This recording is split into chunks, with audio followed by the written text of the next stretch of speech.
Girls with their nails done now.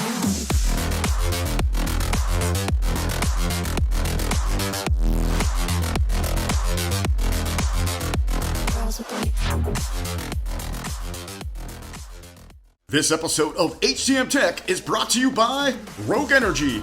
Rogue Energy offers a wide range of products including energy drinks and dietary supplements containing zero sugar, 0 to 5 calories, B vitamins, gluten-free, soy-free, and 100% vegan. Rogue Energy products are a great alternative to those corner store energy drinks that are loaded with sugar and cause you to crash soon after.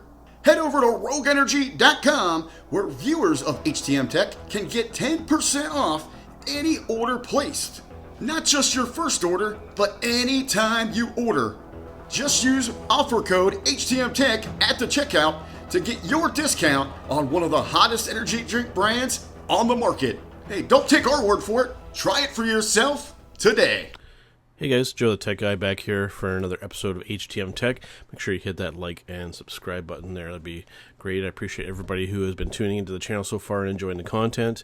It's been really fun bringing it to you. Especially the product reviews have been kind of a hit lately, so we're continuing that trend here this week with the... I already kind of spoiled a little bit there. We are talking about the Nintendo Switch Lite. This is a version of the Nintendo Switch that I think gets largely ignored by the gaming population out there, and I think unfairly so. Main reason for that is I think that for somebody who's on the go a lot, like myself, if you're a traveler, if you do office type work, if you commute a lot, especially on public transit, and you want to play some Nintendo games, but you don't want the full-on version of the Switch. That's who this system is for. And there's a lot of positives kind of going for this. Like I said, the size that a lot of people see as a disadvantage, I see it very much as an advantage because it's just very easily portable. You can put it into a case, you can put it into your briefcase, if you're an office-type worker. And you can take it wherever you go, and you can play your Nintendo games, like for example, Super Mario 3D World, one of the first games I recommend.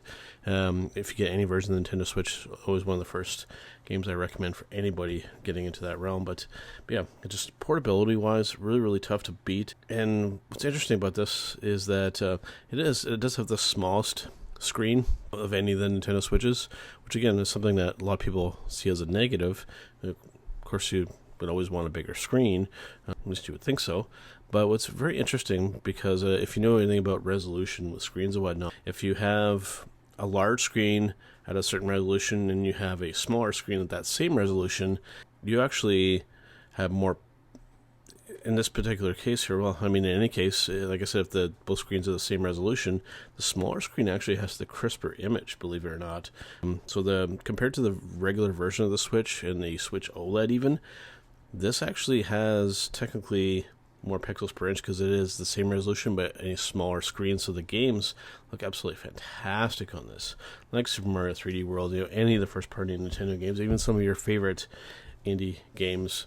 It's just it's a great little handheld system, especially coming into the holidays now too. Another big positive for this is that it is over $100 cheaper than the regular Nintendo Switch and the Nintendo Switch OLED model. So especially this time of year, if you're kind of last minute Christmas shopping and you know somebody that wants a Nintendo Switch and is on the go a lot, this is what you're looking for.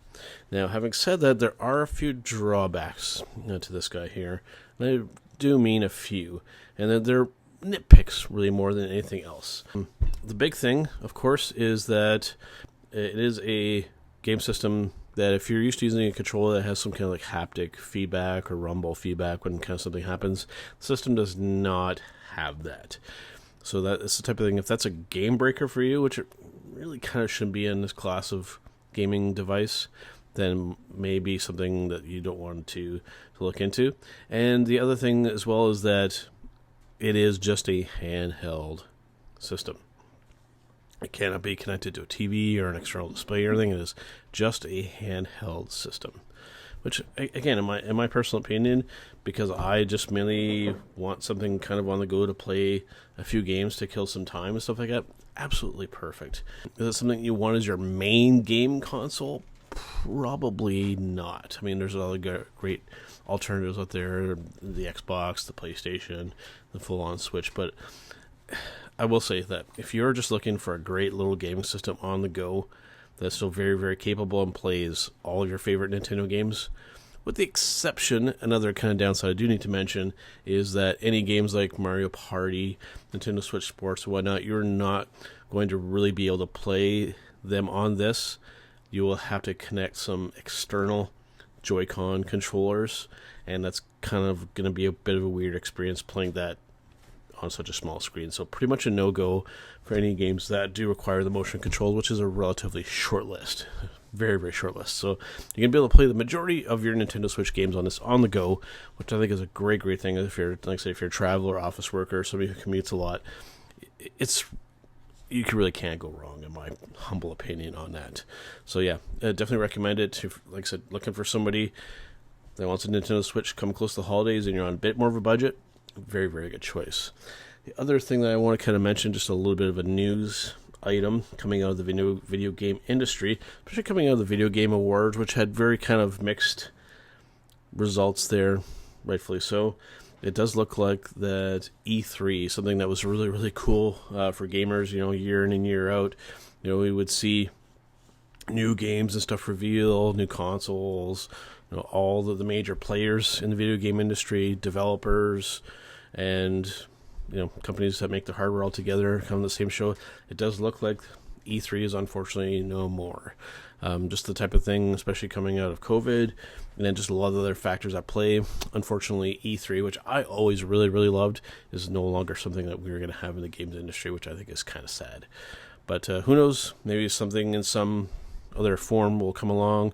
There is still CES, the Consumer Electronics show, that is something similar but on a much larger scale and deals with a lot more stuff. I guess is just what we're going to have going forward for the future. All right, guys, thanks for tuning in, and I'll see you on the next one.